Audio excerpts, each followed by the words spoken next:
Good morning, 10th Standard English Medium, GT Sheikh Vidyalay. Very warmful welcome again in video lecture series. આપણે બહુ સારી રીતે પૂરક પરીક્ષાઓ સંપન્ન કરી અને હવે ફરીથી આપણે વિડીયો લેક્ચરના માધ્યમથી પાછા આપણે રૂટીન કોર્સમાં જોડાઈ જઈએ. તો આપ સૌ વિદ્યાર્થી મિત્રોને આજે મારે ગુજરાતી વ્યાકરણ એકમ નંબર 3 જે વચ્ચે રહી ગયું હતું, આપણે એકમ નંબર 1 કર્યું, 2 કર્યું, પછી સીધું એકમ નંબર 4 કર્યું હતું, વાક્યના પ્રકારો અને વિશેષણ. હવે એકમ નંબર વ્યાકરણ એકમ નંબર 3 જે વચ્ચે રહી ગયું હતું એ આજે આપણે કરવાનું છે. એમાં બે મુદ્દા તમારે વ્યાકરણના સમજવાના છે, એક રૂઢિપ્રયોગ અને એક કહેવત. બંનેથી આપ પરિચિત છો, કશું જ નવું નથી. અને ટેક્સ્ટબુકમાં પેજ નંબર 49 પર વ્યાકરણ એકમ 3 રૂઢિપ્રયોગોને કહેવતો બહુ સારી રીતે તમને સમજાવ્યું છે. એકદમ સરસ મજાના એક્ઝામ્પલ્સ પણ આપ્યા છે, ટેક્સ્ચ્યુઅલ એક્ઝામ્પલ છે અને ટેક્સ્ટ સિવાયના એક્ઝામ્પલ્સ પણ છે. પણ આજે આપણે કેટલીક બેઝિક બાબતો રૂઢિપ્રયોગ અને કહેવતની સમજવાની છે. ઓકે ગાઈઝ, ગુજરાતી ભાષાની અંદર અથવા તો કોઈ પણ ભાષાની અંદર કેટલાક શબ્દો એવા હોય કે જે એ શબ્દો વિશિષ્ટ અર્થ સાથે રૂઢ થઈને જોડાઈ ગયેલા હોય, એને રૂઢિપ્રયોગો કહેવાય છે. એ ઘણી વખત પરંપરાગત રીતે એ રૂઢિપ્રયોગો એટલે કે એવા વિશિષ્ટ પ્રકારના શબ્દો પરંપરાગત રીતે વાક્યની અંદર વપરાતા હોય છે. એકચ્યુઅલી એનો વાચ્યાર્થ જુદો હોય, એટલે કે વાંચવાથી અર્થ જુદો નીકળે, પણ એનો ગૂઢાર્થ એટલે કે એનો જે હિડન મિનિંગ હોય ને એ કંઈક અલગ હોય. તો આ પ્રકારની જે પ્રોસેસ છે એને રૂઢિપ્રયોગ કહેવામાં આવે છે.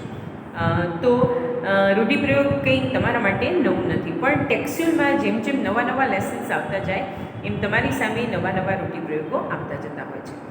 તો આજે આપણે આ બેની ચર્ચા કરવી છે, રૂઢિપ્રયોગો અને કહેવતો. એક ખાસ વાત યાદ રાખો, રૂઢિપ્રયોગ અને કહેવત બંને અલગ છે. કહેવતનો અર્થ સમજવાનો હોય છે, એ વાક્યની અંદર પ્રયોગ થાય છે, જ્યારે રૂઢિપ્રયોગોનો અર્થ પણ અલગ હોય છે અને વાક્યમાં પાછો રૂઢિપ્રયોગોનો ઉપયોગ થાય છે. એટલે કે કહેવતનો પણ ઉપયોગ થાય છે, પણ કહેવતનો ઉપયોગ છે ને એ વિશિષ્ટ સંજોગોમાં થાય છે, જ્યારે રૂઢિપ્રયોગોનો અર્થ રોજબરોજની વિશિષ્ટ અથવા તો રોજબરોજની સામાન્ય ભાષાઓમાં પણ લોકો આ રીતે આનો પ્રયોગ કરતા હોય છે. આમ જોઈએ તો કોઈ ખાસ એવી ભેદરેખા નથી, પણ કહેવત એ દંતકથા એટલે કે કહેવાતી કોઈ એવી વાક્ય રચના જ્યારે એક અર્થ સાથે સંમિલિત થઈને ફિક્સ થઈ જાય એને કહેવત કહેવાય, અને એ ભાષાનો વિશિષ્ટ પ્રયોગ છે. જ્યારે રૂઢિપ્રયોગ એ પણ એક એવો જ મુદ્દો છે, પણ એનો અર્થ તમે અલગ તારવી શકો છો. જેમ કે અધૂરો ઘડો છલકાય ઘણો, કોઈ એક કેરેક્ટર સાથે તમે આ સંવાદમાં અથવા તો વાક્યની અંદર આ રૂઢિપ્રયોગનો અર્થ કરો ને તો વાક્ય કેવું બને, ચોટદાર બને, કલાત્મક બને અને ક્યારેક કટાક્ષપૂર્ણ વાક્ય પણ બને. હોશિયાર વિદ્યાર્થીઓની હરોળમાં એક વિદ્યાર્થીએ ઊભા થઈને શિક્ષકને આ જવાબ આપ્યો, પણ એનો જવાબ સાચો નહોતો, ત્યારે એવું લાગ્યું કે અધૂરો ઘડો છલકાઈ ગયો. તો આ રીતે રૂઢિપ્રયોગોના અર્થ થતા હોય છે. ઘણી વખત પરીક્ષામાં નીચેના રૂઢિપ્રયોગોનો અર્થ આપેલો છે, સાચો અર્થ શોધો એવું પણ પૂછે છે, અથવા તો નીચે આપેલા વાક્યમાં રૂઢિપ્રયોગ ક્યાં આવેલો છે એ બતાવો એમ પણ પૂછે છે. એટલે તમને ઓપ્શનલ પૂછે છે, તમારે વાક્યમાં પ્રયોગ ક્યાંય કરવાનો નથી, પણ આપણે તૈયારી તો હંમેશા એમ જ કરવાની કે એનો અર્થ લખવાનો અને પછી એના વાક્યનો પ્રયોગ કરવાનો. ઓકે, વન બાય વન આપણે જોતા જઈએ. રૂઢિપ્રયોગો તો છે જ. આંખ ઉઘડવી, ચેતી જવું, સાવધાન થવું, આંખે આંસુના તોરણ બંધાઈ જવા, તો કે એક ધારું રડ્યા કરવું. જો કેવો વિશિષ્ટ પ્રયોગ છે, આંખે આંસુના તોરણ બંધાવા, કલાત્મક વસ્તુ છે. પછી આંખોમાંથી શ્રાવણ ભાદરવો વરસવું એટલે ખૂબ રડવું આવું. આપણે ઘણી વાર કહેતા કે આને તો આખો દિવસ તો આંખમાંથી શ્રાવણ ભાદરવો વરસતા હોય. કેટલાક માણસો એવા રોતલ હોય ને નાની નાની વાતમાં રોયા જ કરતા હોય. ઊની આંચ ના આવે એટલે કે જરા પણ નુકસાન ન થવું. કજિયાનું મોં કાઢવું એટલે ક્લેશથી, ઝઘડાથી આઘું રહેવું. કાળજું કરાવવું એટલે સંતાપ થવો, દુઃખ થવું. કેળ પર કાંકરો મૂકવો એટલે સખત મહેનત કરવી. હવે કેળ ઉપર કંઈ કાંકરો રહી શકે નહીં, તો એ રૂઢિપ્રયોગ છે કે એનો અર્થ એ છે કે ખૂબ મહેનત કરવી. જીવમાં જીવ આવવો, તો કે ભય જતાં સ્થિરતા અનુભવી. આપણે ક્યારેક કોઈ અચાનક અકસ્માત થાય ને આપણે ભડબડી જાય અને પછી કેવું આપણે આમ નિરાતે પછી બધું શાંત થઈ જાય એટલે આપણે એમ થાય હાઈસ હવે મારા જીવમાં જીવ આવે. પછી ડાગડી ચસકી જવી એટલે પાગલ થઈ જવું. આપણે ઘણી નથી કહેતા અમુક આને તો ડાગડી ચસકી ગઈ છે. એકચ્યુઅલી ઘણીવાર ડગડી અથવા ડાગડી એવી બે વિશિષ્ટ પ્રયોગ થતા હોય છે. તાસીરો બોલી રહેવો એટલે સૂર તાલની રમઝટ આવવી. પછી દીપક ઓલવાઈ જવો તો મૃત્યુ પામવું. પેલા આપણા એક રાષ્ટ્રધ્વજ ચડાવતા દીપકવાળા નાટકમાં આ રૂઢિપ્રયોગ છે. પછી દુઃખે પેટ અને કૂટે માથું એટલે એક વાતનું દુઃખ હોય અને બીજી વાત વ્યક્ત કરે. પછી નાક કપાવવું એટલે આબરૂ જવી, એ પેલા એક રહી ગયું. ધૂળમાં મળી જવું તો કે નાશ પામવું. નાક કપાવવું એટલે કે આબરૂ વહી જવી, બેઇજ્જત થઈ જવું. પરસેવો પાડવો, સખત મહેનત કરવી. બાજી બગડી જવી, યોજના કે ગૂંઠવણ નિષ્ફળ થવી. ભોઠા પડવું એટલે કે શર્મિંદા થવું. રસ્તો કાઢવો એટલે ઉપાય શોધવો. વાળ ધોળા થઈ જવા, ઉંમર વધી જવી. તો આ રીતે વ્યાકરણ એકમ 3માં રૂઢિપ્રયોગોના આવા વિશિષ્ટ ઉદાહરણો આપ્યા છે. હવે પેજ નંબર 50 ઉપર કેટલીક કહેવતો પણ આપી છે. જો અહીંયા કહેવતો ક્યાં ઉપયોગ કરવાનો એના વિશે પણ માહિતી ટેક્સ્ટ બુકમાં આપી છે કે નિબંધ અર્થવિસ્તાર લખવાની જ બાબત, એ લખવાની બાબત નથી, પણ એમાં આપણા પૂર્વજોના અનુભવો વણાયેલા છે. કહેવતોમાં જીવનમાં સનાતન સત્યો ગૂંથાયેલા છે. કહેવત પરથી જીવન જીવવાના પાઠ પણ શીખી શકાય છે. જેમ કે પાકી આશા સદા નિરાશા, કોઈ પર ડિપેન્ડ રહે તો આપણે નિરાશ થવું પડે. તો કહેવત છે ને એ એક વિશિષ્ટ સમજણ આપવાનું કામ કરે છે. કહેવત એ અનુભવે સર્જાયેલી વસ્તુ છે. લાખો માણસોના અનુભવ પછી એક કહેવત બને છે અને પછી એ કહેવત એટલી બધી ચોટદાર હોય છે, એટલી બધી વાક્ય રચનાની અંદર એટલી બધી ઓતપ્રોત થઈ જાય છે કે એ કહેવત આવે ને એટલે એનો એ એક જ અર્થ નીકળે, એના સિવાય એનો કોઈ અર્થ નીકળે નહીં. એટલે નિબંધ લખવામાં કે અર્થવિસ્તાર લખવામાં જ માત્ર એનો ઉપયોગ નથી કરવાનો, પણ જીવનમાં કેટલાક ગુણો શીખવા માટે પણ કહેવત બહુ જરૂરી છે. જો અહીંયા કહેવતો આપી છે. અક્કલનો ઓથમીર, મંગાવી ભાજીને લઈ આવ્યો કોથમીર. એટલે મૂર્ખ માણસો એને બદલે બીજું કામ કરે. અહીંયા બહુ પ્રાસ સરસ છે. જો અક્કલનો ઓથમીર, મંગાવી ભાજીને લાવ્યો કોથમીર. અણીનો ચૂક્યો 100 વર્ષ જીવ્યો. એનો અર્થ પણ આપ્યો છે. જો એક વખત નિષ્ફળતા કે આફતમાંથી ઉતરી જનાર સફળતાની પરંપરાનો લાભ મેળવે છે. દર વખતે કંઈ અસફળ ન થવાય, ક્યારેક સફળતા પણ આપણને મળે છે. પછી અત્તરના છાંટડા હોય એના ફુવારા ન હોય.